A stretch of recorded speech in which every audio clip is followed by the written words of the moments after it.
ચલો માનવભાઈ એકમ દશકમાં વિસ્તાર કરવાનો છે 95 9 દશક 5 એકમ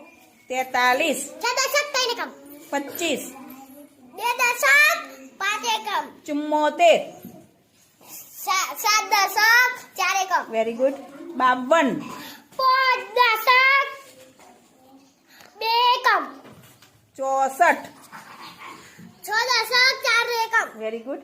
35 3 દશક 5 એકમ વેરી ગુડ 15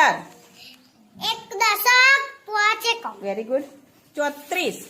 3 દશક 4 એકમ વેરી ગુડ 65 65 બોલ 6 દશક 5 એકમ સરસ ચલો માનવભાઈ એકમ દશકમાં વિસ્તાર કરવાનો છે 95 9 દશક 5 એકમ 43 6 દશક 3 એકમ 25